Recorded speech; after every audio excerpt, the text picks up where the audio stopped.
The Roanoke Valley Trauma Informed Community Network works to build understanding, compassion, resiliency among children who have experienced traumatic events. Decca Knight, a trauma specialist and licensed professional counselor, is still with us to explain how to become trauma informed. Thank you for staying with us. Now, again, the first half we talked about the buzzwords of trauma informed. Let's go a little bit deeper about how do organizations become trauma informed? Well, one of the most important things that organizations can do is start to train their entire staff. And by entire staff, I mean, the individuals who are sitting at the front desk, maybe greeting clients or greeting patients, to the individuals who are janitorial staff, all the way up to the executive directors or the CEOs. Everybody in an organization needs to become trauma informed because everybody is interacting with the public. And if you're interacting with individuals who are overwhelmed or dysregulated, it's important to know what that looks like and what we need to do. And one way that you can kind of begin that journey is begin by doing a lot of training around trauma-informed care. And as I said in the earlier segment, this isn't just an hour and a half, 2 hours of training.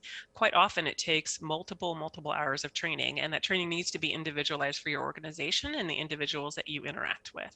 So training is the first piece, but while you're doing that training, you also need to be walking through those policies and procedures that you have, looking at the ways that you interact with the public. Is your environment safe?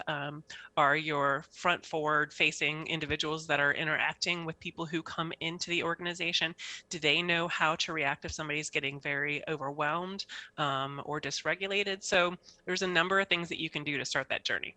Are there any particular organizations that should begin this journey, or is this something all organizations should look into? So certainly organizations that interact a lot with the public, anybody in the public, not just individuals, who have mental health needs. Anybody who's interacting with people in the public often need to have this type of training.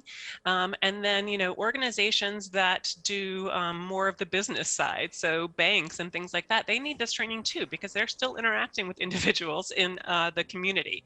And so they may not be spending as much time with them, but it's good surface awareness for them to have.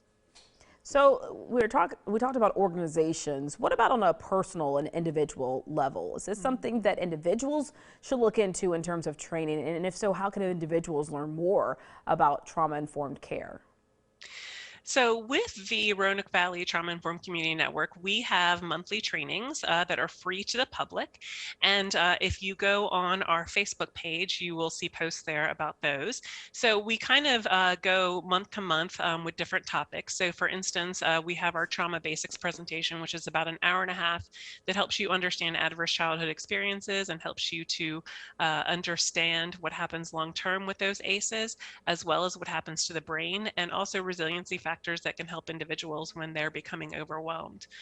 We also have what are called network meetings, which are free as well, where we dive deeper into different trauma-related topics. Last month, we had intersectionality in trauma, and a prior month to that, we had the intersections of trauma and attachment. Now, if you're an individual wanting to learn more, you can come to those. Organizations can come to those as well.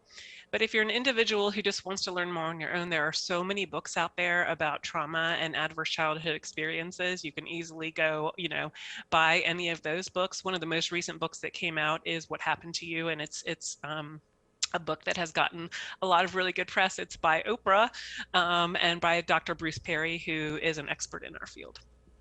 Well, one thing's for certain, Decca, it is so wonderful to hear that there is more exposure to this topic and that the resources are available here for us locally. So thank you so much for sharing with us this morning. And certainly if anyone is looking to learn more, recommendation is to check out you guys' Facebook page, the best place. Yeah, our Facebook page, and then we're also under the umbrella organization of Children's Trust. So if you go to Children's Trust website, then you can find out more about the TICN as well. Excellent. Decca, thank you so much. It's great to see you this morning. Great to see you. Thank you.